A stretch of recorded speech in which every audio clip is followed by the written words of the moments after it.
বন্ধুরা চলে এসেছি একটা নতুন ব্লগ নিয়ে। তো ওয়েলকাম টু আওয়ার চ্যানেল রোজগার আড্ডা। কেমন আছো তোমরা সবাই অবশ্যই জানিও, আমরাও খুব খুব ভালো আছি।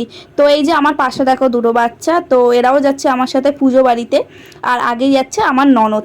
তো এখন আমরা এই ভর দুপুরবেলা যাচ্ছি কিন্তু একটা পুজো বাড়ি। তো সেখানে পুজোটা হচ্ছে লক্ষ্মীনারায়ণ পুজো। তো সেই কারণে আমরা মিষ্টি আর মালা নিয়ে নিয়েছি। এখন আমরা রাস্তা প্রায় 1:30 পৌনে 2 বাজে। তো এই যে রিয়া, ওদের বাড়িতেই পুজো। অ্যাকচুয়ালি আমি বাড়িটা চিনি না, তাই ও আমাকে নিয়ে যাচ্ছে। তো এখানে এসে দেখি আমার ঠাকুর ঘরটা কিন্তু খুব খুব ভালো লাগে, খুব সুন্দর লেগেছে। আমার সবচেয়ে বড় কথা এই ঠাকুর ঘরটা। আর এই যে এখানে কিন্তু রিয়ার মা, দেখে নাও। তো বৌদি আমাদেরকে কিন্তু নিয়ে যাচ্ছিল আর খাওয়া দাওয়ার জন্য। তো চলো আমরা খাওয়া দাওয়া করে নিই। তো এই যে আমরা এখানে খেতে বসেছি। তো ওখানে ননদ আর ওপারে আকাশ বসে আছে আর এপারে বসে আছি আমি। তো এই যে আমাদের খাওয়া দাওয়া হয়ে গেছে, ওরা জল খাচ্ছে এদিকে, আমি এদিকে এদের ফটো নিচ্ছিলাম বলে আরেকজন ভিডিও করবে না। তো খাওয়া দাওয়া করার পর কিন্তু এই যে আমরা এবার বাড়ির দিকে রওনা দেবো। আর আমরা কী কী খেলাম অবশ্যই শর্টস দিয়ে দিয়েছি, তোমরা তোমার শর্টসে গিয়ে দেখে নিতে পারো। আর এই যে এবার আমরা বাড়ি চলে যাব।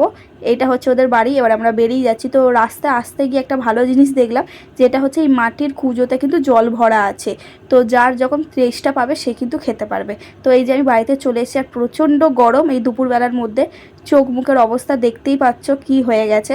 তো আজকে ব্লগটা এতটুকুই। ভালো লাগলে লাইক কমেন্ট শেয়ার আর সাবস্ক্রাইব করে দিও। তো দেখা হচ্ছে নেক্সট কোনো ভিডিওতে। তো টাটা।